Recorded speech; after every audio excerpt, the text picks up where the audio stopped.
할렐루야. 6월 둘째 주일입니다. 귀한 예배 자리로 나오신 여러분 모두를 주님의 이름으로 환영하며 또 축복합니다.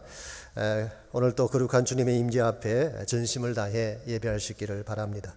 이 시간 다 자리에서 일어나셔서 우리 마음을 정돈하시고 다 함께 기도하심으로 2020년 6월 14일 주일 예배를 하나님 앞에 드리시겠습니다.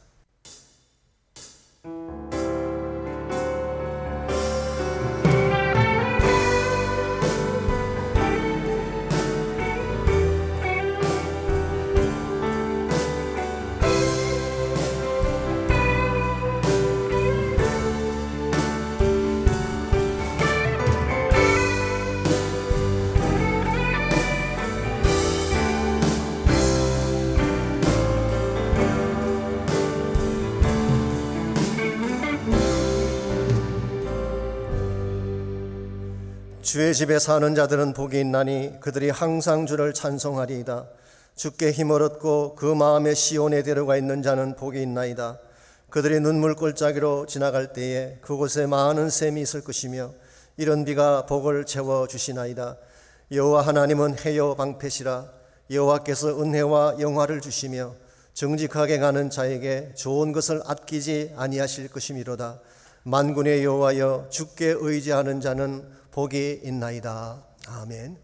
이 아침 살아계신 하나님을 우리 전심을 다하여 예배합니다. 친히 임재하셔서 큰 영광 나타내 주시고 하나님 안에 주실 수 있는 특별한 은총과 은혜가 모든 성도의 심령 가운데에 또 예배드리는 저속 가운데에 가득 넘치게 하여 주시옵소서. 예수님의 이름으로 기도하옵나이다. 아멘.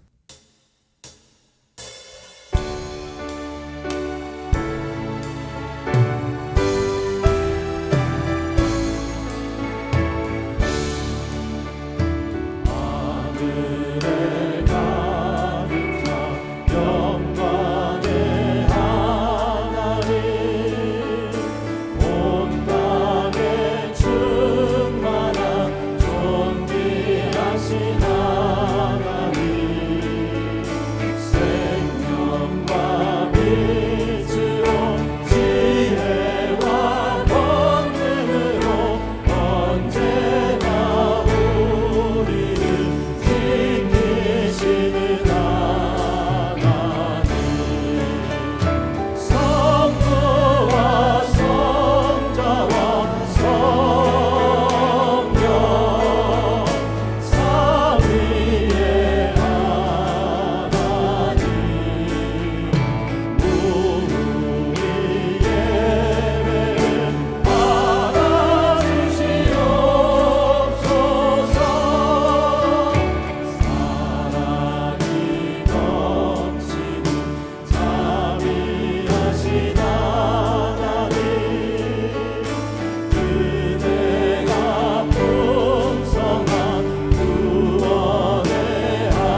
지존자의 은밀한 곳에 거주하며 전능자의 그늘 아래 사는 자여, 나는 여호와를 향하여 말하기를 그는 나의 피난처요 나의 요새요 내가 의뢰하는 하나님이라 하리니, 이는 그가 너를 새 사냥꾼의 올무에서와 심한 전염병에서 건지실 것이미로다. 아멘. 하나님께 먼저 용서를 구하옵니다. 예배 가운데 최상의 가치를 하나님께 드려야 했지만 저희들은 그리하지 못하고 경건의 능력보다 경건의 모양에 치중하였습니다. 하나님께서 기뻐하시는 찬양이 아닌 저희들 마음에 흡족한 찬양을 드렸고, 습관적이고 형식적인 기도를 드렸으며, 또한 진심으로 사랑을 나누지 못했고 더욱이 영혼을 사랑하는데 너무 인색하였습니다. 저희 자신을 위해서는 많은 시간과 물질을 사용하였지만 교회를 세우고 복음을 전하는 데에는 지극히 인색하였음을 고백합니다. 그 나라와 그 의를 구하지 않고 현실에 안주하여 내 자신의 건강과 안위만을 위한 삶을 살아왔습니다. 그리함으로 하나님의 진노와 재앙이 밤에 찾아오는 공포가 되었고 낮에 낮아드는 화살이 되었지만 우리는 아직도 깨닫지 못하고 있습니다. 심지어 성전 예배가 중단되는 이 어둠의 권세 앞에 우리는 그저 조심하며 주저하고 남의 탓만 하고 있습니다. 하나님, 용서하여 주시옵소서. 지금의 이 상황은 물질 만능주의와 정치적, 사회적 부패와 인종 간의 갈등과 공교육의 추락으로 더욱 병들고 어두워져가는 가운데 역사의 주관자이신, 세상의 주인 되시는 하나님께서 이 시대의 모든 교회와 믿는 자들에게 코로나 바이러스를 통한 엄중한 경고임을 믿사오니, 우리 모두는 머리를 풀고 죄를 뒤집어쓰고 옷을 찢는 마음으로 우리 자신들을 십자가 앞에 세워 통회하는 마음으로 철저히 회개함으로 용서를 받아 다시 한번 성령 충만함을 입고 다시 한번 비전의 날개를 펴고 날아오르는 새누리교회 모든 성도들 되게 하여 주시옵소서. 이제 다시 성전 예배를 드릴 수 있도록 인도하신 하나님의 은혜에 감사를 드립니다. 하나님의 영광과 놀라우신 기운이 새누리교회 성전에 가득 차게 하시어 온 회중이 감사함과 기쁨을 가지고 담대한 마음으로 성전에 나와 예배하게 하여 주시옵소서. 말씀을 선포하시는 박성근 담임 목사님을 축복하여 주시옵소서. 강건하게 세워 주셔서 어떤 상황에서도 모세와 같이 하나님과의 깊은 교제로 저희 교회를 든든히 세워나가실 수 있도록 인도하여 주시옵소서. 오늘 주시는 말씀이 한 줄기 빛이 되어 우리 모두의 심령에 큰 불기둥이 일어나 새롭게 시작되는 교회의 역사에 먼저 달려가는 우리 모두가 되게 하여 주시옵소서. 다음 세대를 이끌어갈 자녀들을 축복하사 영상 예배를 통하여 예배의 소중함을 알게 하시고, 지금의 어려운 상황이 저들의 삶에 잘 기억되어 성전 예배의 중요성을 잊지 않고 일평생 예배자의 자리에 머물 수 있도록 함께하여 주시옵소서. 찬양과 존귀와 영광을 받으실 오직 한 분, 우리 주 예수 그리스도의 이름으로 기도하였사옵나이다. 아멘.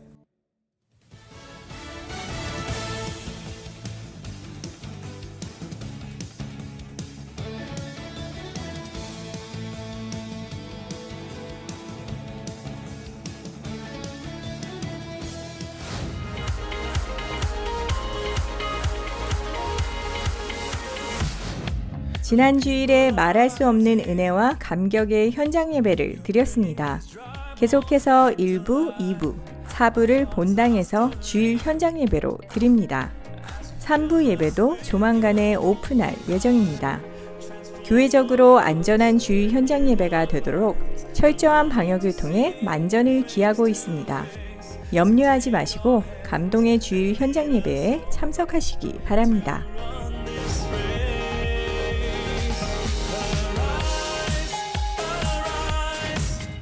현재 금요 주일 예배가 비전센터 본당에서 저녁 7시 30분에 뜨겁게 진행되고 있습니다. 생명의 말씀과 감격의 찬양, 충만한 기도를 마음껏 드릴 수 있습니다. 젊은 가정이나 기도를 사모하는 모든 성도님들을 환영합니다. 오직 기도만이 현재의 위기를 넘어 승리의 삶을 보장합니다.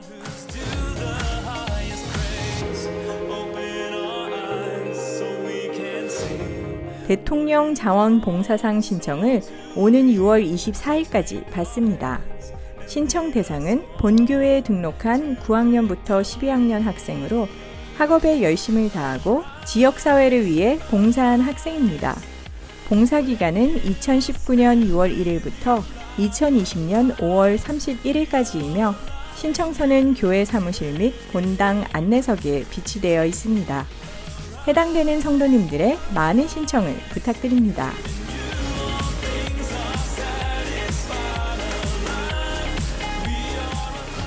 코로나 사태는 바이러스와의 전쟁임과 동시에 영적 전쟁입니다. 하나님께서 저희에게 주신 아름다운 신앙의 유산을 빼앗길 수 없습니다. 주변의 연약한 영혼들을 지켜내야 합니다. 더 이상 움츠러들지 마시고 모든 두려움을 떨쳐내고 분연히 일어날 때입니다. 모두 함께 기도의 횃불을 높이 들어 어둠의 위기를 밝혀주시기 바랍니다.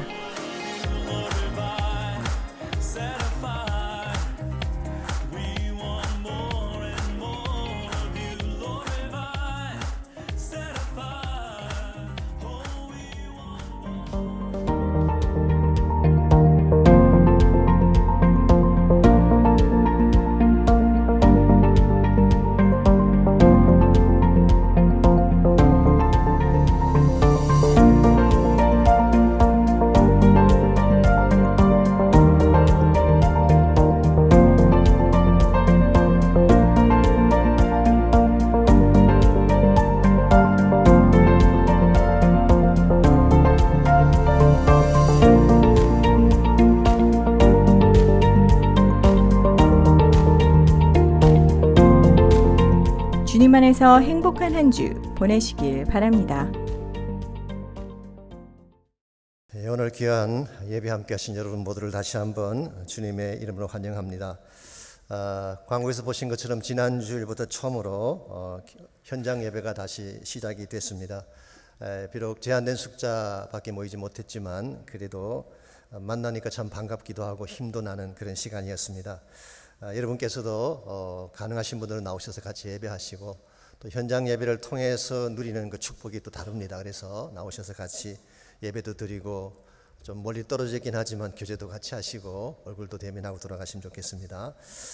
기도의 횃불이 필요합니다. 그래서 새벽 기도회도 지난주부터 다른 분들이 나오기 시작하셨어요. 그동안에는 우리 안수비사님 몇 분하고 우리 사역자들하고 정말 소수의 사람들이 같이 모여서 예배했는데 이제부터는 또 다른 분들도 나오기 시작하시고 또 기도를 원하시는 분들이 차츰차츰 늘어나고 있습니다. 그래서 여러분 가운데도 기도를 원하시는 분 나오셔서 기도하시기 바라고, 특별히 금요일 저녁은 예배도 드리지만 또 기도하는 시간이 있기 때문에 혹시 주일날 나오시는 것이 힘든 젊은 가정들 경우는 금요 저녁에 오시면 같이 예배도 드리고 기도도 할 수가 있겠습니다. 이 시간 우리 바칠 허물을 위해서 한번 기도하고 또 하나님 앞에 나가는 시간 계속 갖겠습니다. 기도합니다. 하나님 감사합니다. 하나님의 은혜가 우리 모든 성도의 삶 가운데 넘치게 하시고 의인의 집에는 기쁨의 소리, 구원의 소리가 있다고 하셨는데 우리 사랑하는 주의 백성들의 가정 속에 기쁨이 있고 구원의 역사가 있고 하나님의 임재가 있다는 사실 앞에 감사합니다. 우리가 어려운 시기를 통과하고 있지만 주님 때문에 힘내게 하시고 또 믿음의 승리를 다 이룰 수 있는 아름다운 주의 백성들 되게 하여 주시옵소서. 이 시간에 주의 말씀에 순종해서 소중한 예물을 드립니다. 드려진 예물 가운데 축복하시고 11조 헌물과 감사의 제목들과 선교와 구제를 위해 드려진 모든 헌물이 주 앞에 큰 영광이 되게 하시고 또 드릴 것이 있게 하신가 하나님께서 또 헌신한 모든 가정들을 복되게 하셔서 더 넘침으로 주 앞에 나아갈 수 있도록 은혜를 부어 주시옵소서. 감사하오며 예수님의 이름으로 기도하옵나이다. 아멘.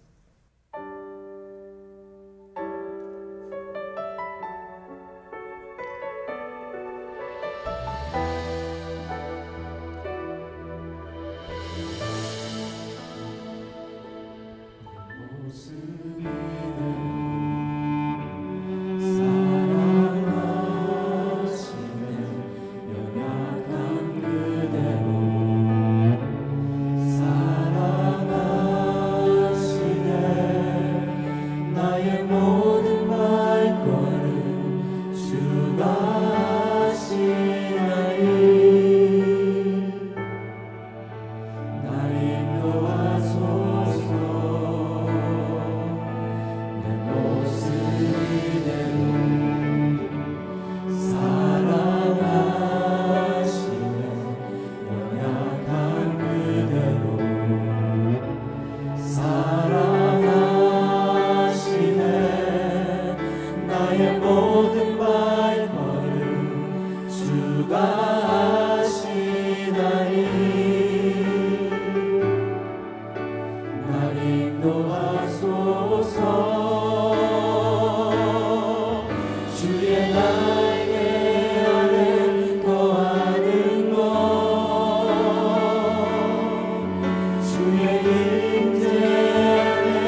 나의 가장 큰 은혜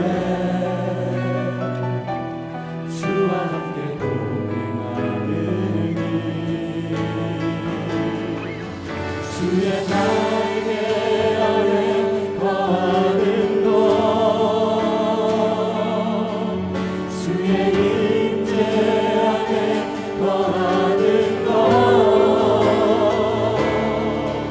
나의 가장 큰 소망 나의 가장 큰 은혜 주와 함께 동행하는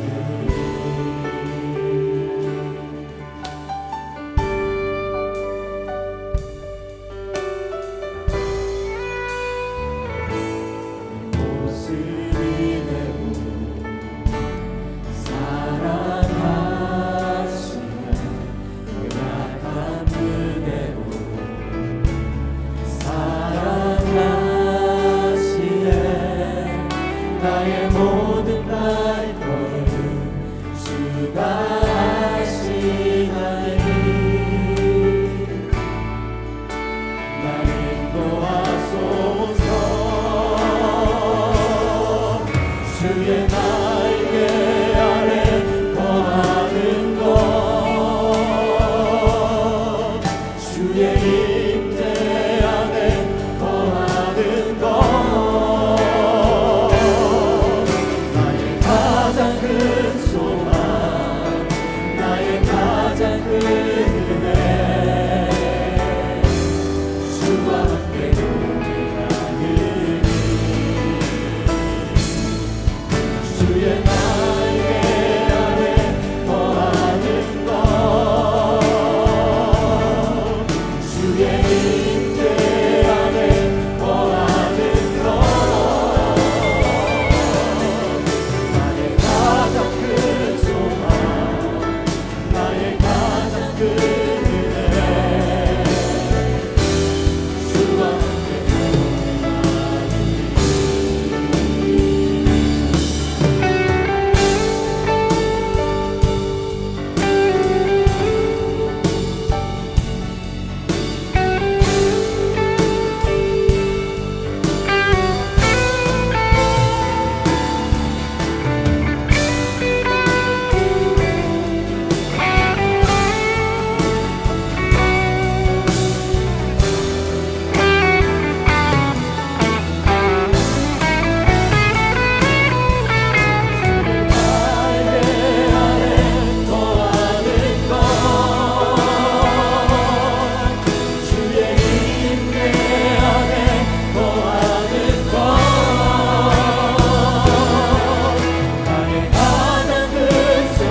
나의 가장 큰 은혜 주와 함께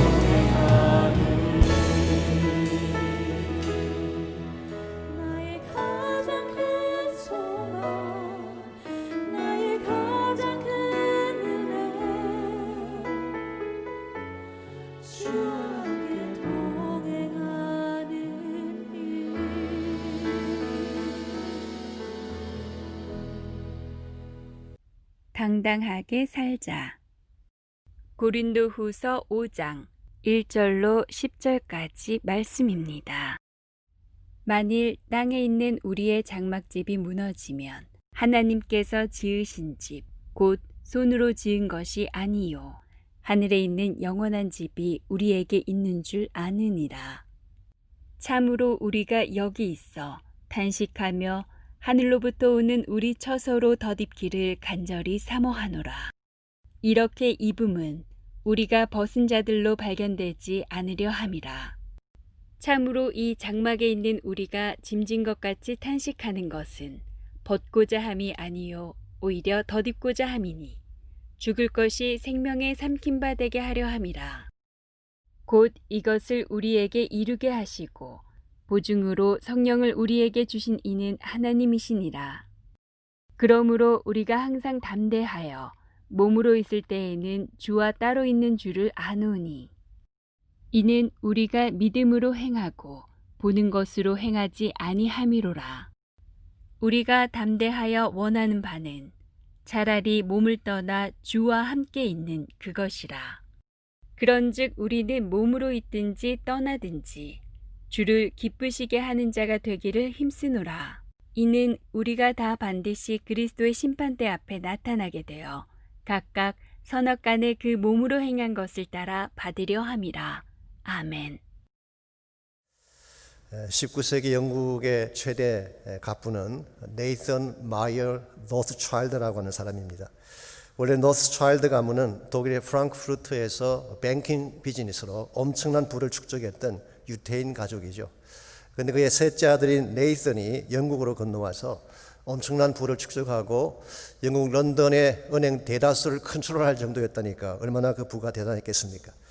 어떤 분은 이 사람이 나폴레옹과 워털루 전쟁할 때 소식을 오용해서 돈을 벌었다 그렇게 말하는 분도 있지만 이것은 어디까지 설이지 사실은 아니라고 합니다. 어쨌든 그 사람의 집이 영국 런던 시내 최고급 주택가에 세워졌는데 한 가지 특이할 사실이 있습니다. 화려하고 웅장하게 잘 지은 집인데 지붕의 처마 끝 한 부분이 완성되지 않은 채 그대로 있는 것입니다. 그 돈 많은 거부가 돈이 부족해서 그랬을 리는 없고 또 공사를 담당한 자가 이것을 잊어버렸을 리가 없는데 왜 지붕의 한 모퉁이를 미완성으로 남겨두었을까? 이 사실을 본인에게 질문했을 때 그는 이렇게 답을 했습니다. 우리는 아브라함의 후손입니다.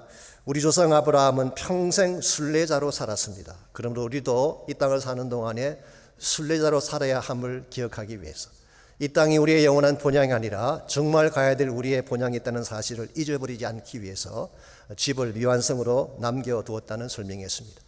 순례자라고 하는 것은 길 가는 나그네를 말합니다. 이곳이 자신의 본향이 아니라 영원한 집이 따로 있다는 사실을 밝히는 것이죠. 성경 말씀에 의하면 아브라함은 고향을 떠난 순례자였습니다. 일가 친척을 다 버리고 하나님이 가라고 약속하신 땅 가나안으로 갈 때에 그는 순례의 길을 떠났습니다. 뿐만 아니라 AD 70년 이후에 예루살렘이 멸망한 이후에 유대인들 전체가 순례자의 삶을 걷게 되죠. 아신 대로 지난 2000년 동안 그들은 이곳저곳을 방랑하며 나그네처럼 흩어져서 살아갔습니다. 그런 면에서 유대인들의 삶 자체는 순례자의 삶이다 그렇게 부를 수가 있습니다. 자, 그렇다면 아브라함이나 유대인만 순례자일까요? 그렇지 않습니다. 우리 모두도 순례자이고 더 정확하게 말씀드리자면 우리 인생 자체가 순례의 길을 걷는 것입니다. 이것이 우리의 본향이 아니라 정말 가야 될 영원한 처소가 있기 때문입니다. 사실 순례자라는 이 단어는 우리 기독교나 유대교에서만 사용하는 단어는 아닙니다. 이슬람교나 불교에서도 동일한 용어를 쓰고 있죠. 이슬람 교도들은 메카라고 하는 성지를 순례하며 그곳을 방문하는 것을 큰 영광으로 생각하고 있습니다. 불교 신자들은 인도나 네팔 등지의 석가모니 유적을 찾아다니면서 순례길을 행하고 있죠. 심지어 청교도들, 영국에서 미국으로 건넌 청교도들도 자신들을 순례자 필그림이라고 불렀습니다. 1620년도에 플리마우스에 정착한 영국인들은 자신들을 필그림 그렇게 부르지 않았습니까? 자, 이와 같이 순례자는 다양하고 많은 사람들이 순례의 길을 걷고 있는데요. 순례자라고 해서 다 동일한 순례자는 아닙니다. 크게 분리하면 두 가지로 나눌 수가 있습니다. 첫 번째는 정처 없는 순례자가 있습니다. 방향을 잃어버린 순례자. 두 번째는 정확한 목적지를 가지고 떠나는 순례자가 있습니다. 먼저 정처 없는 순례자는 목적지가 분명하지 않기 때문에 어디로 가야 할지를 알지 못하고 이곳저곳을 헤매이는 나그네라고 할 수 있습니다. 이와 같은 순례의 길은 피곤할 수밖에 없고 헤맬 수밖에 없고 나중에는 허무하게 끝날 수밖에 없습니다. 오래전 우리나라에 김삿갓이라는 사람이 있었죠. 이 시조선 말기에 있었던 사람입니다. 이 사람의 원래 이름은 김병년이라는 사람인데요. 머리가 똑똑하고 또 일찍이 과거에 급제까지 했던 그런 사람인데 나중에 알고 보니까 자기 할아버지가 홍경래의 난에 이 패배를 인정하는 바람에 집안 전체가 몰락하게 된 사실을 알게 되고 그래서 모든 것을 다 내려놓고 죽장에 삿갓서고 방랑삼천이 술 한 잔에 시안수로 떠나는 김삿갓이 되어서 온 나라를 돌아다니는 것입니다. 얼핏 보면 낭만적인 것처럼 보일 수 있을지 모르지만 실제로는 피곤한 인생이죠. 걷고 또 걷다가 어느 객지나 주막에 쓰러지면 그것으로 인생을 마감하는 것, 이것이 정처 없는 순례자의 모습이라고 할 수가 있습니다. 그 반면에 하늘을 향한 목적을 가진 순례자가 있습니다. 이 땅에 살고 있긴 하지만 천성이라고 하는 목적지가 분명하기 때문에 발걸음이 당당합니다. 왜 살아야 되는지 이유가 확실하기 때문에 어려움이 와도 그것을 넘어설 수가 있는 것입니다. 저는 성경이 말하는 크리스찬 삶이 바로 여기에 해당한다고 생각합니다. 히브리서 11장 13절에서 16절을 보시면은 그 성경은 우리 성도들을 이 땅에서는 외국인과 나그네라 그렇게 묘사를 하고, 그러나 우리에게 하나님이 준비하신 한 성이 있다. 하나님이 우리로 말미암아 자기를 하나님 부르는 것을 부끄러워하지 않으시고 그들을 위해 한 성을 예비하셨다고 했습니다. 분명히 이 땅에 나그네로 살고 있긴 하지만 가야 될 목적지가 있다는 것이죠. 하나님께서 계시는 곳, 하나님이 준비하신 아름다운 성이 있다는 사실을 밝히고 있습니다. 베드로전서 1장 1절에서 4절을 보게 되면 역시 우리를 흩어진 나그네라고 묘사한 후에 우리에게는 산 소망이 있다, 살아있는 소망이 우리에게 있다, 쇠하지 아니할 하늘의 유업을 물려받게 된다고 설명합니다. 이런 측면에서 여러분과 저는 나그네긴 하지만, 순례자이긴 하지만 정처 없이 헤매는 순례자가 아니라 목적지를 향해서 분명하게 발걸음을 내딛는 순례자라는 것입니다. 이런 의미에서 여러분과 저는 이 땅에 나그네 길을 걷고 있지만, 비록 힘들고 어려운 과정을 통과하고 있긴 하지만 두려워하거나 혹은 여러분의 심령 자체가 약해질 이유가 없습니다. 분명한 목적지가 있고 무엇보다도 우리를 부르신 그 하나님이 우리와 함께 동행해 주시는데 무엇을 두려워하며 무엇을 떨 이유가 있겠습니까? 오늘 여러분과 제가 순례자는 순례자되 당당한 발걸음을 내딛는 순례자, 정말 믿음의 견고한 확신을 가지고 하나님 나라를 향해 달려갈 수 있는 순례자가 되어야지 우리 순례의 길이 하나님께 영광이 되고 마지막에 우리가 누리게 될 상급이 크게 되는 것입니다. 그러므로 우리가 어떻게 하면 여러분과 제가 이 땅에 나그네로 살고 있긴 하지만 당당한 순례자로 살아서 하나님께 영광을 돌릴 수 있을지, 오늘 같이 읽은 본문을 가지고 이것을 함께 정리해 보려고 합니다. 오늘 같이 읽은 본문에 보시게 되면 순례자로서 우리가 당당하게 살아야 될 이유에 대한 말씀이 오늘 본문에 잘 소개가 되어 있습니다. 오늘 1절 말씀 보시면, 만일 땅에 있는 우리의 장막집이 무너지면 하나님께서 지으신 집, 그 손으로 지은 것이 아니요 하늘에 있는 영원한 집이 우리에게 있는 줄 아느니라 그랬습니다. 이 말씀에 의하면은 우리 인생이 필연적으로 경험하게 될 한 가지 피할 수 없는 현실이 나와 있고, 동시에 예수 믿는 사람들에게는 주어져 있는 소망의 실체가 잘 나와 있습니다. 먼저 만일 땅에 있는 우리의 장막집이 무너지면 그랬죠. 여기서 장막집이라고 번역한 이 단어는 사실 텐트란 뜻입니다. Earthly tent. 이것은 우리의 육신을 말하는 것입니다. 여러분이 아시는 바대로 사도 바울은 텐트 메이커로 살았잖아요. 사역도 했지만은 텐트 메이킹을 하면서 살았습니다. 그래서 누구보다도 텐트의 속성을 잘 알고 있습니다. 고대 사회에서는 텐트가 거주지였죠. 세워놓으면 든든한 것처럼 보이지만 볼 때만 빼면 폭삭 주저앉는 것이 텐트이죠. 우리 육신이 이와 같다는 것입니다. 건강해 보이고 튼튼해 보이지만 한순간에 컬랩스할 수 있는 것. 그래서 이 늙음과 죽음이라고 하는 것은 누구도 피해갈 수 없는 우리의 현실인 것입니다. 그 반면에 육신의 장막은 무너지지만 정말 예수 그리스도 안에 있는 자들에게는 한 가지 소망이 있는데요, 하나님께서 지으신 영원한 집이 하늘에 있다고 밝히고 있습니다. Heavenly house 혹은 eternal house in heaven, 하나님 나라에 있는 영원한 처소, 이것이 여러분과 저에게 주어진 소망의 내용입니다. 여기 나오는 영원한 집을 사실은 여러 가지로 해석을 합니다.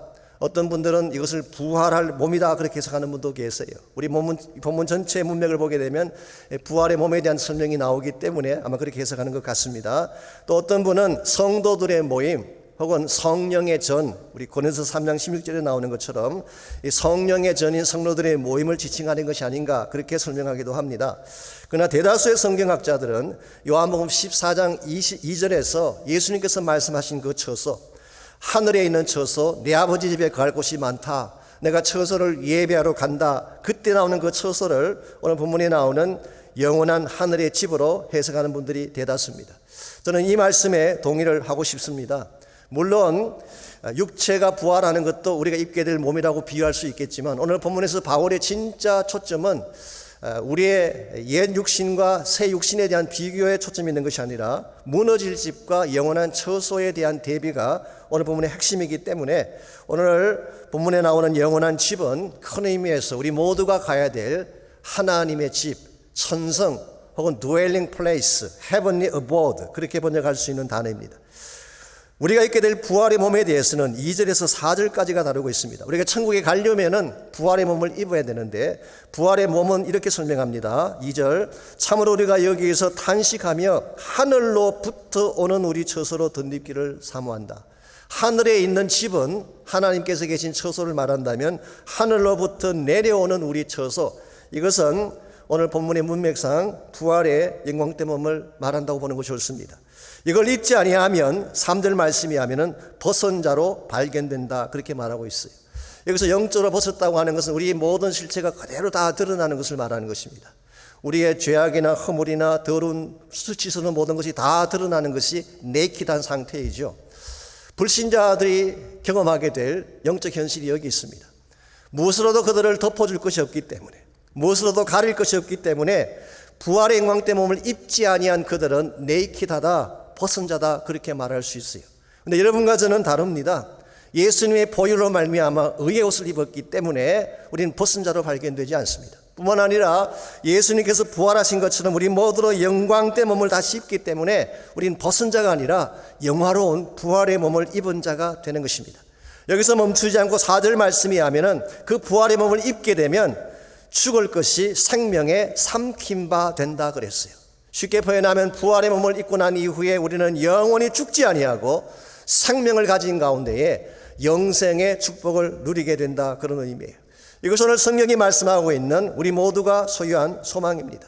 우리는 천국이라는 소망이 분명히 기다리고 있고 죽어도 다시 산다고 하는 부활의 영광이 우리를 기다리고 있고 그리고 부활의 영화로운 몸을 입고 하나님과 더불어 영생을 보낸 축복이 우리에게 확실하게 주어져 있기 때문에 이 땅을 살아가는 동안에 혹시 고난이 온다든가 어려움이 와도 그것 때문에 주춤할 필요가 없다는 것입니다.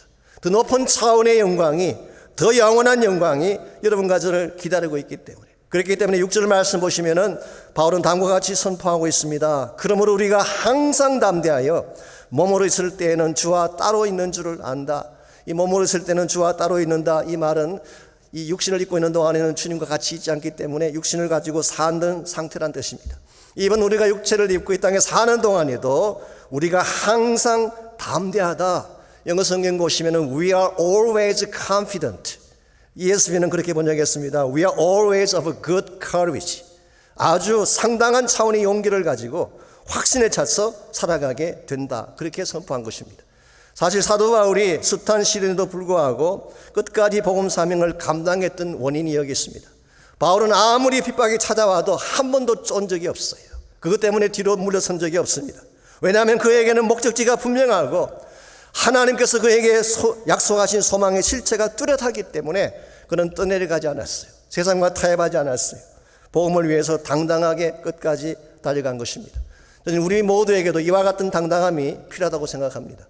나그네로 살아가자면 우리는 정처 없는 나그네가 아니라 하늘의 목적지를 정한 나그네이기 때문에 여러분 마음속에 이 확신이 분명해야지 이 땅을 살면서도 바르게 살아갈 수가 있게 되고 세상 사람과는 차별화된 다른 인생을 누릴 수가 있게 되는 것입니다. 이런 면에서 우리가 어떻게 하면은 정말 순례자이긴 순례자이지만 당당하게 힘차게 발을 내딛는 순례자가 될 수 있을지, 오늘 주신 이 본문에 보시게 되면 우리가 세상이나 환경에 눌리지 않고 당당한 순례자로 살아가려면 꼭 필요한 몇 가지 요소가 오늘 본문에 소개가 되고 있습니다.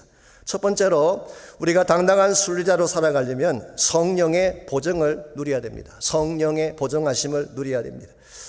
아신들이 이 땅의 나그네의 길은 생각보다 어렵습니다. 우리 혼자 힘으로 걸어가기에는 좀 타프하기도 하고 힘에 겨울 때가 있는 것이 사실이죠. 그래서 하나님께서 여러분과 저에게 순례길을 걷는 동안에 함께 가실 동행자를 주셨어요. 그 동행자가 누구일까요? 바로 성령 하나님을 주신 것입니다. 그래서 5절 말씀 봅니다. 곧 이것을 우리에게 이루게 하시고 보증으로 성령을 우리에게 주신 이는 하나님이시니라 그랬어요. 우리의 모든 소망을 완성시키기 위해서 보증으로 주신 분이 성령이다. 여기 보증이라는 이 단어가 아라본이라는 이 헬라 말, 영어로 번역하면 deposit 그렇게 번역할 수 있어요. 혹은 guarantee, 혹은 플래치 그렇게 번역할 수 있습니다.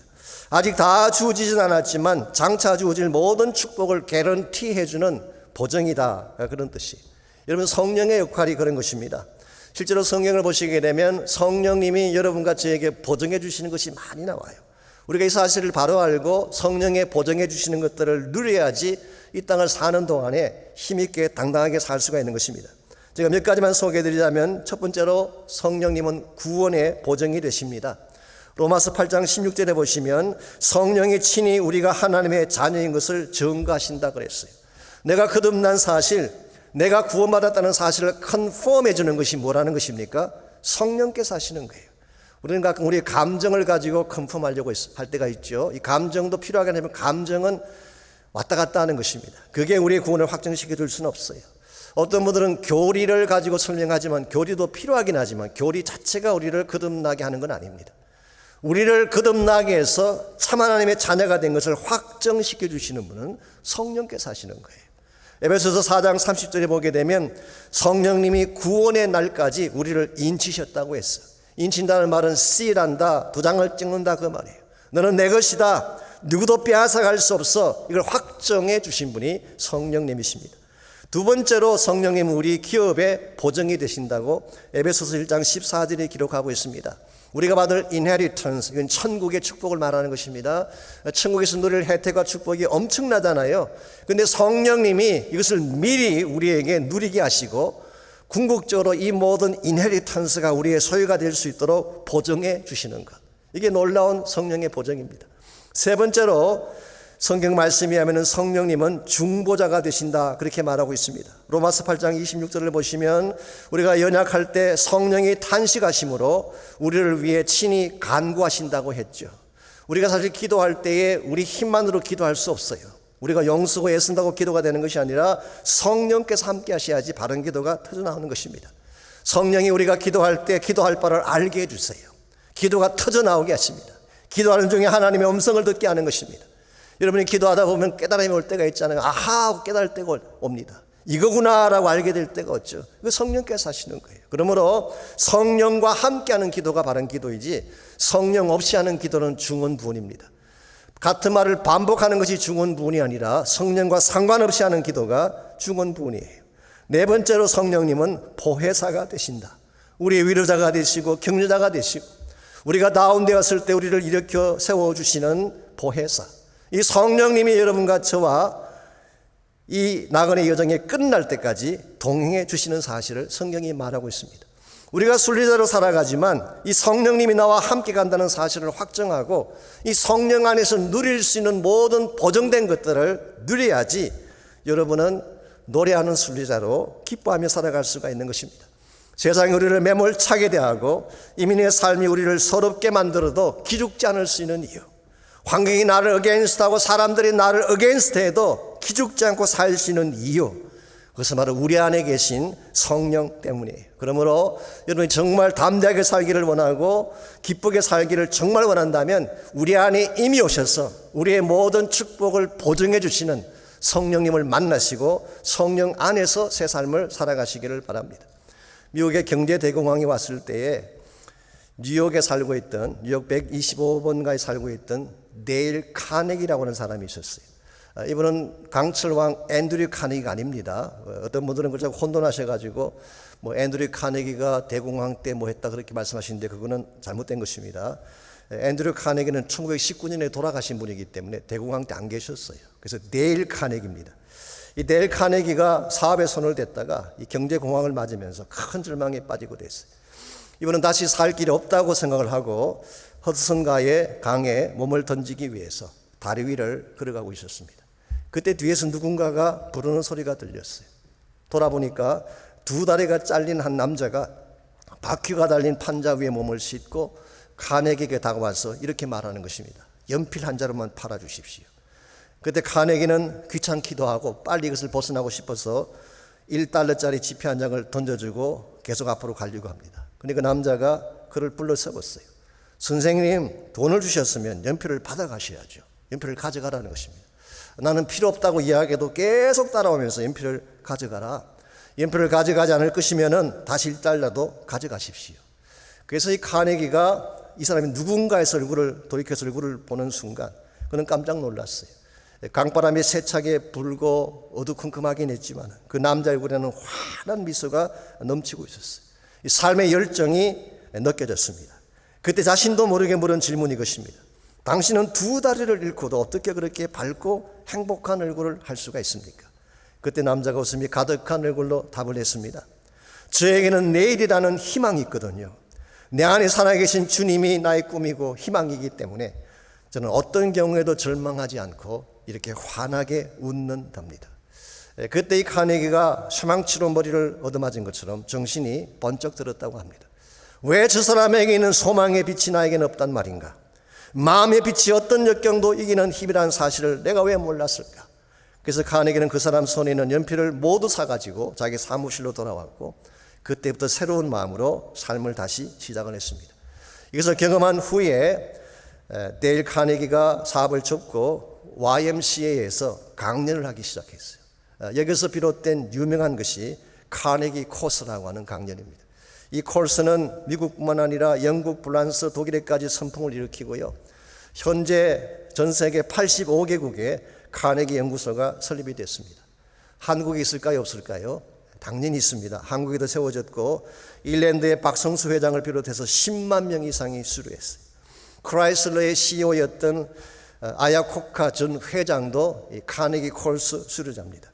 여러분이 잘 아시는 워런 버핏도 이렇게 말을 했어요. 자신이 가지고 있는 정서 중에 가장 값진 것이 있다면 카네기 코스 수료증이라고 할 정도였어요. 자, 카네기 코스 핵심 내용이 뭔지 아십니까? 굉장히 심플해요. 불평하지 마라. 그리고 환하게 웃으라 이거예요. 어디서 이것을 배운 것일까요? 그 절망의 밤 허성 강다리 위에서 배운 교훈이었습니다. 만일 그날 밤에 이 데일 카네기가 자살 충동을 이기지 못해 몸을 던졌더라면 얼마나 험악한 인생이 될 뻔했습니까? 근데 마음속에 소망의 빛을 품고 위를 바라보았기 때문에 새 축복의 아침을 열게 된 것입니다. 오늘 여러분과 저의 삶도 마찬가지라고 생각합니다. 우리의 옛 속성은 자꾸 우리를 밑을 향해 가게 해요. 아래를 바라보게 합니다. 그래서 절망하고 포기하게 만들려고 하죠. 우리 안에 계신 성령님은 위를 바라보게 합니다. 보좌에 계신 하나님을 바라보게 해요.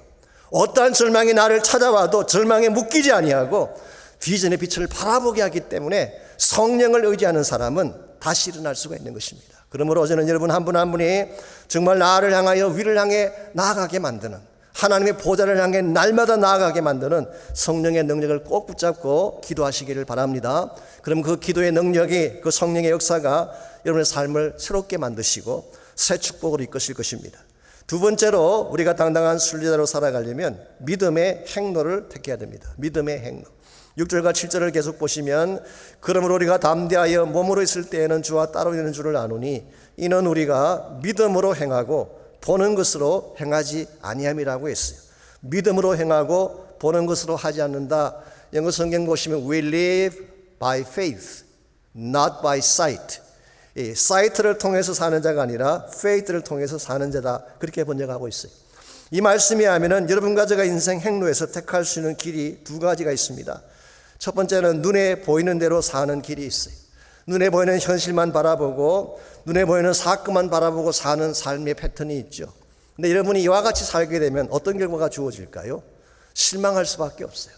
이 환경이라고 하는 것은 항상 또 나에게 주어진 현실은 항상 크게 보이기 때문에 그런 것입니다. 실제보다 더 크게 보이는 것이 우리에게 주어진 환경이에요.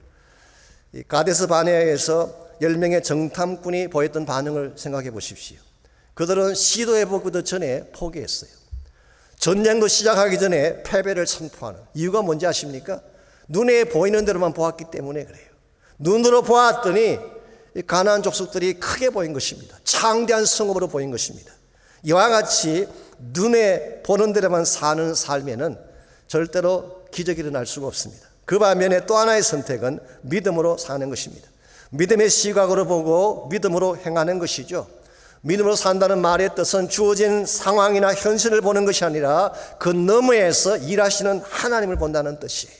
여호수아와 갈렙은 이 선택을 했기 때문에 그들은 나중에 가나안 땅에 들어갈 수가 있었고 하나님이 쓰시는 위대한 인물이 되지 않았습니까?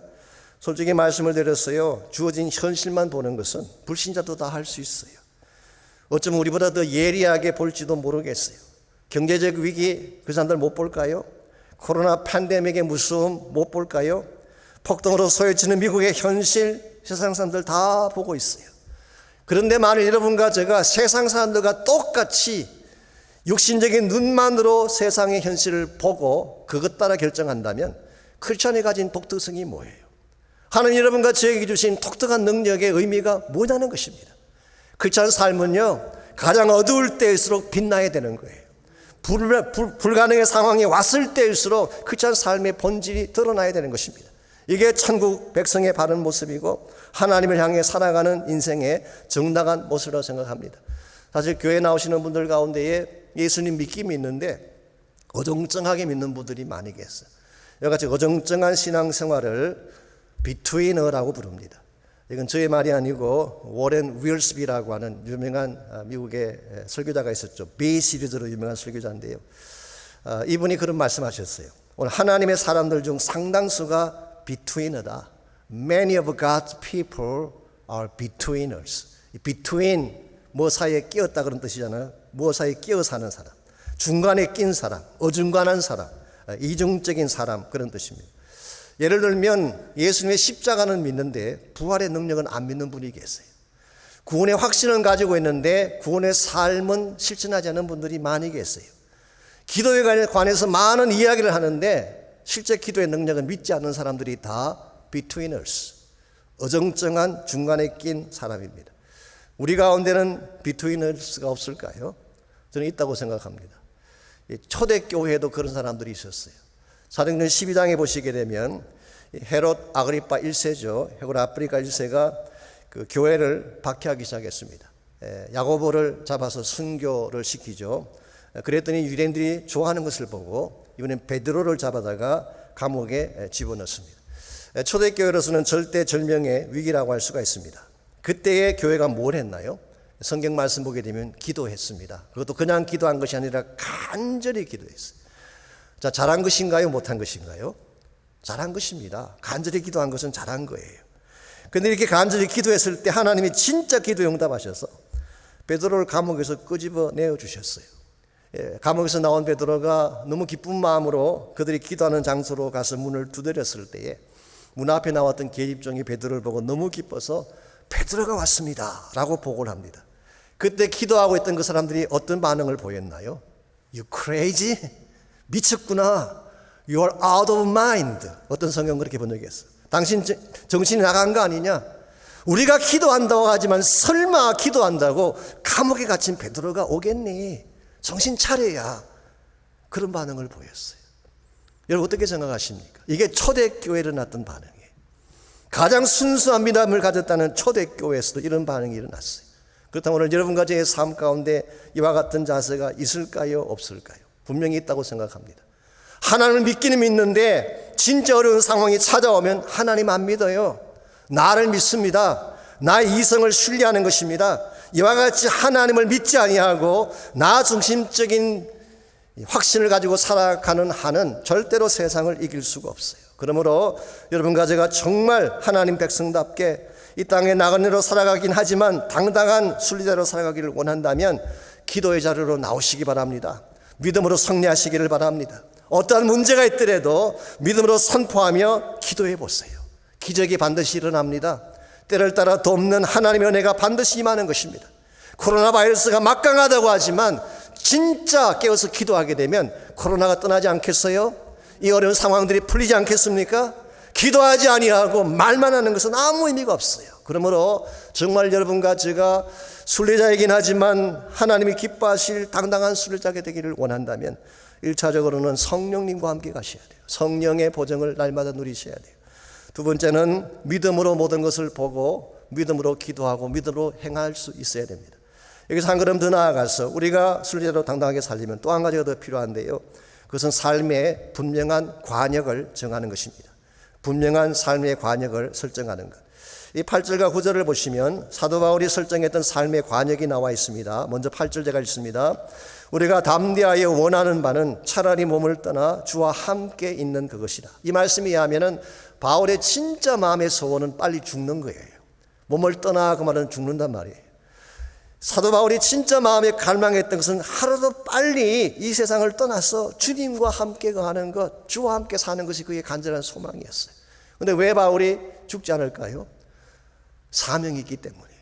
이 땅에 살아있는 동안에 그가 반드시 해야 될 미션이 그에게 분명했기 때문에 그는 고난에도 불구하고 생존하고 살아남은 것입니다. 그래서 9절 말씀 보시면은 그런즉 우리는 몸으로 있든지 떠나든지 살든지 죽든지 그런 말입니다.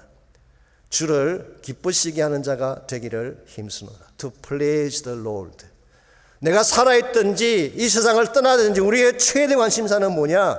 To please the Lord. 주님을 기쁘시게 하는 것입니다. 사도 바울이 이와 같은 삶의 관역을 분명하게 설정했기 때문에 유혹이 찾아오고 문제가 찾아오도 그걸 넘어설 수가 있었어요. 만일 사도 바울이 하나님을 기쁘시게 하지 아니하고 사람들을 기쁘게 하기 위해 뛰었더라면 우리가 알고 있는 바울의 생애는 존재하지 못했을 것입니다. 아시겠지만 사람 기쁘게 한다는 것 참 피곤합니다. 직장생활 하시는 분들이 보스를 기쁘게 하는 것 굉장히 피곤하잖아요. 누구에게 잘 보이기 위해서 스코어를 쌓기 위해서 사람을 기쁘게 한다는 것 굉장히 힘들고 어려운 것입니다. 연예인들이 자살하는 이유가 뭔지 아십니까? 팬들이 박수를 보내주지 않으면, 그걸 더 기쁘게 하지 못하면 좌절하고 죽는 것입니다. 여러분과 저의 삶에는 진짜 관역이 필요한데 그 관역은 바로 예수 그리스도십니다. 예수님이 나의 기쁨의 이유가 되고 예수를 위해 사는 삶이 나의 최대 가치가 될 때 어떠한 난관의 어려움이 찾아와도 그걸 뚫고 지나가서 승리할 수가 있는 것입니다. 여러분 인생의 관역은 무엇인가요? 무엇을 이루기 위해 지금도 열심히 달려가고 있습니까? 하나님이 여러분과 제게 주신 가장 아름다운 관역은 예수 그리스도를 기쁘게 하는 것입니다. 주님을 기쁘게 하는 최선의 방법은 복음을 전하고 하나님 나라를 위해 사는 것입니다. 여러분과 이 땅에 살아가는 동안에 나를 기쁘게 하는 삶이 아니라 이 세상을 기쁘게 하고 사람들을 기쁘게 하는 삶이 아니라 날 사랑하신 하나님을 기쁘게 하기 위해 살아가게 되면 여러분의 수고를 하나님이 꼭 기억하시고 반드시 주 예수 그리스도의 날에 상급으로 갚아주실 줄 믿습니다. 10절 말씀이 그것을 분명하게 보여주고 있어요. 이는 우리가 다 반드시 그리스도의 심판대 앞에 나타나게 되어 각각 선악간에 그 몸으로 행한 것을 따라 받으려 함이라고 했어요. 이게 그리스도의 심판대가 나오죠. 이 말씀은 요한계시록 20장에 나오는 하나님의 백보자 심판하고는 다른 것입니다.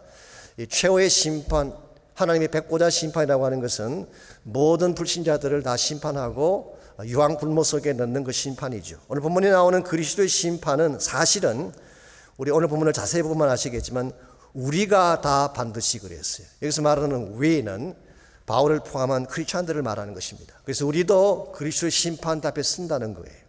여기서 말하는 심판은 구원에 대한 심판을 말하는 것이 아닙니다. 여기서 말하는 심판은 우리가 이 땅에 사는 동안에 행했던 우리 삶에 대한 평가예요. 삶에 대한 심판을 말하는 것입니다. 그래서 선악간에 그 몸으로 행한 것을 따라 받는다고 말하는 이유가 여기 있어요. 이게 구원을 의미한다면 심각한 문제가 생기죠. 구원은 행함으로 받는 것이 아니라 은혜로 받는 것이기 때문에. 그래서 여기서 말하는 선악간에 몸으로 행한 것을 따라 받는다고 하는 것은 우리가 장차 받게 될 상급을 말하는 것입니다. 하나님이 우리가 이 땅에 살았던 모든 것을 평가하시고 상급을 주신다는 것, 이게 사실은 당연한 것 아니겠습니까? 이와 같은 상급이 없다면 이 땅을 사는 동안에 주 위에 모든 것을 헌신했던 사람들이 느끼게 될 보람이 어디 있겠어요? 예를 들어서 이 땅에 빈둥빈둥 자신의 쾌락만 추구하며 살아왔던 사람하고 하나님의 교회가 나라를 위해 전심을 다 바쳐 헌신했던 사람하고 아무런 차이가 없다면 그걸 여러분이 페어하다고 말할 수가 있겠어요? 일평생 선교지에서 아마존 강이나 터키나 중동 지역을 헤매며 생명을 바쳐가며 자기의 온 가족을 다 희생해가며 죽어가는 영혼을 가슴에 끌어안고 울며 사역했던 그 사람들하고 도시에서 편안하게 지냈던 우리와 하나님이 똑같은 상급을 주신다면 Is it fair? I don't think it's fair. 이것은 절대로 정당하다고 말할 수 없습니다. 그러므로 하나님은 반드시 예수 그리스도의 심판대 앞에서 우리가 행한 것을 따라 갚아주십니다. 주님 때문에 수고했던 모든 수고, 예수님 때문에 당했던 모든 고난들, 내가 복음 전하기 위해서 바쳤던 그 모든 헌신들을 하나님은 한 개도 잊어버리지 아니하시고 다 갚아주세요. 그래서 로버트 리라고 하는 목사님, 오래전에 벨리뷰 베프티스트 철치라고 멤피스에 있는 교회인데 저희 교단에서는 굉장히 유명한 분입니다. 이분이 1,000번 이상 설교했다는 설교가 하나 있어요. 미국 전역을 다니면서 1,000번 이상 설교했던 불후의 명설교가 하나 있는데 그 제목이 이것입니다. Payday, someday. 언젠가 지불의 날이 있다. 여러분과 제 삶도 마찬가지입니다. 우리가 땅에 살아가는 동안에 행했던 모든 것에 대한 결산서를 들고 주 예수 앞에 설 날이 반드시 오는 것입니다. 여러분과 제가 주 앞에 섰을 때 부끄럽지 않으려면 이 땅에 사는 동안에 진짜 주님을 기쁘시게 하고 하나님 영광 위에 달려갈 수 있어야 돼요. 그러나 여기서 한 가지 제가 덧붙이고 싶은 것이 있습니다. 그럼에도 불구하고 우리는 받을 상급 때문에 일해서는 안 됩니다. 오히려 이미 받은 은혜 때문에 일을 해야지 진정한 의미가 있습니다. 하나님 여러분과 저에게 말로 다 할 수 없는 큰 은혜를 이미 다 주셨잖아요. 우리 크리스찬 삶은 반대급부가 있기 때문에 헌신하는 삶이 아니라 하나님이 나에게 주신 은혜가 너무 커서 그것 때문에 헌신하는 삶이에요. 우리의 마음속에 하나님의 은혜가 차고 넘치게 되면요, 내 삶 가운데 고난이 와도 오케이, 좋은 날이 와도 오케이, 고난을 고난이라 말하지 않을 수 있는 비결이 내 안에 그리스도의 은혜가 넘칠 때예요. 제가 오래전에 워싱턴 지역에 제 친구 목사님이 목회하는 교회에 선교 대회가 열린다고 해서 참석한 적이 있는데 갔더니 전 세계 한 100여 명 정도의 선교사님들이 오셨어요. 정말 한 교회가 그런 선교대회 한다는 것 자체가 저에게는 큰 도전이었습니다. 제가 낮 시간에 선교사님들의 기도 모임에 잠깐 들어가 봤더니요, 기도를 인도하시는 선교사님이 이런 말씀하셨어요. 제가 그 말을 잊을 수가 없습니다. 제발 우리가 선교지에서 고생 좀 했다고 힘들다 희생했다 그런 말 하지 말자. 주님의 희생에 비하면, 그분의 비우심에 비하면 우리가 한 것은 아무것도 없다. 구차하게 굴지 말고 우리 당당하게 있다가 선교지로 돌아가자. 저한테는 굉장히 깊이 와닿는 말이었어요. 제가 그동안에 제가 했던 말들이 부끄럽게 느껴졌어요.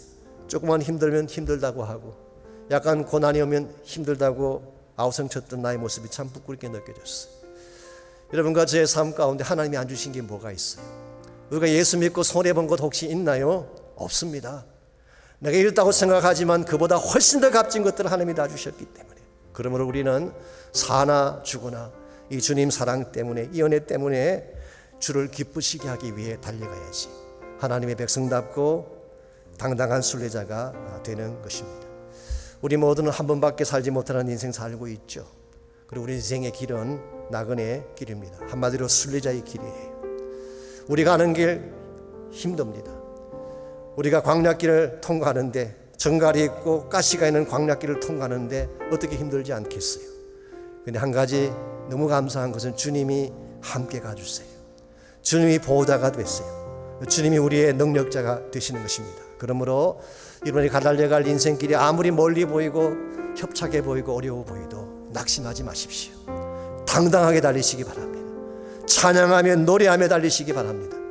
언젠가 주님 다시 오실 그날, 주 앞에 섰을 때에 강 건너 주를 만나고 기쁨 가운데 함께 노래할 그날을 마음에 품고 힘있게 당당하게 달려가셔야지 참 예수 믿는 사람답고 하나님이 기뻐할 바른 인생이 될 수가 있습니다. 우리 시간 함께 기도할 때에 이렇게 기도하시기 바랍니다. 하나님, 이 땅에 사는 동안에 노래하는 순례자로 살게 해주십시오. 하늘의 곡조를 마음에 품고 날마다 찬양하며 달려갈 수 있도록 나에게 힘을 부어달라고 기도하시기 바랍니다. 우리 인생 여정 가운데 주님 동행해 주시도록 기도하십시오. 나의 고통의 순간에도 함께 해주시고, 힘들고 힘들어하며 아파하는 순간에도 주님 함께 해주셔서 나를 다시 일으켜 세워주시도록 기도하시기를 바랍니다. 우리는 눈으로 보는 대로 행하지 않습니다. 믿음으로 행할 수 있도록, 어떤 환경이 올지라도 그 환경 너머에 일하시는 주님 바라보며 일할 수 있도록, 그래서 기도하며 믿음을 선포하며 주의 권세와 능력을 나타내며 당당하게 살 수 있는 참 예수의 사람들 되게 해달라고 우리 다 같이 한 목소리로 함께 기도합니다. 살아계신 하나님 감사합니다. 우리 모두가 순례자요, 영원한 본향을 향해 달려가는 나그네에 불과하지만 우리 인생 여정 가운데 주님이 동행해 주시고 주님이 우리를 지켜주시는 것을 감사합니다. 하나님, 광야 같은 인생의 여정 속에 가시밭도 있고 돌뿌리도 있고 때로는 전갈이 무는 정말 힘든 상황도 우리에게 찾아오지만 이것 때문에 물러가지 않게 하시고 이것 때문에 눌리지 않게 하시고 내 안에 계신 예수님 때문에 나에게 보정을 주신 성령님의 능력 때문에 당당하게 승리하며 주의 영광 위에 달려나아갈 수 있는 우리 모두가 되게 하여 주옵소서. 그래서 언젠가 주 앞에 간 그날, 강 건너 주 예수를 만나는 그날, 주와 함께 찬양하며 기뻐하며 노래할 수 있는 참으로 하나님이 기뻐할 노래하는 순례자가 다 될 수 있도록 우리 모두를 축복하여 주시옵소서.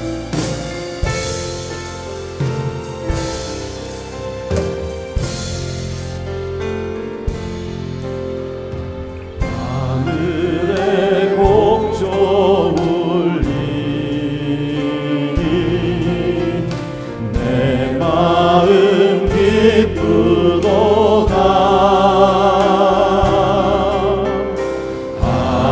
아름다운 멜로디로 날마다 주 찬양해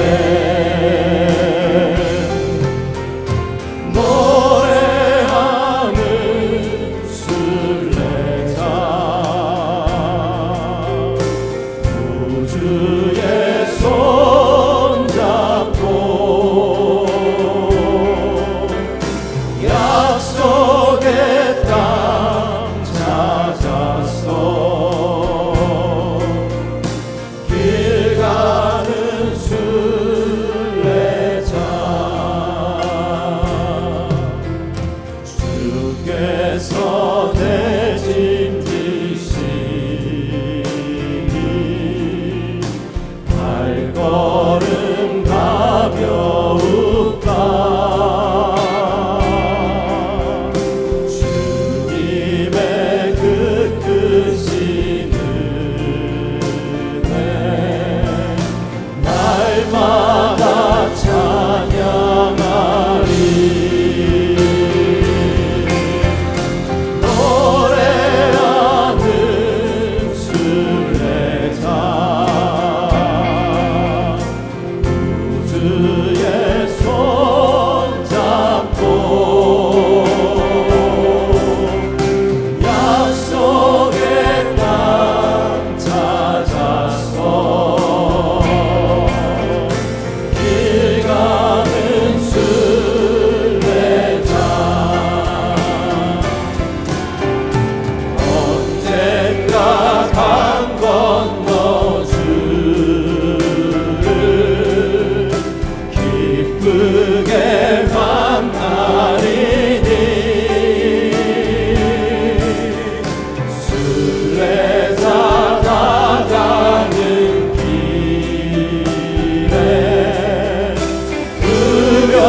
하나님 감사합니다.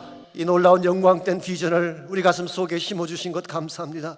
비록 우리가 이 땅에 순리자의 길을 걷고 있지만 천국의 기쁨을 바라보게 하시고 그 영광의 날을 바라보게 하시고 모든 민족이 주를 고백하며 주께로 돌아올 그 날을 앙망하며 하나님의 부르심의 뜻에 순종하며 달려갈 수 있는 우리 모두 되게 하여 주시옵소서.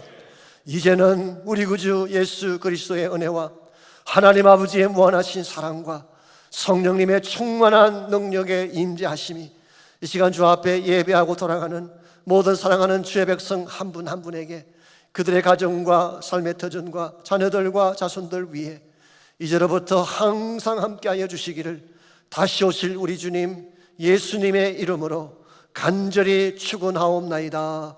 아멘.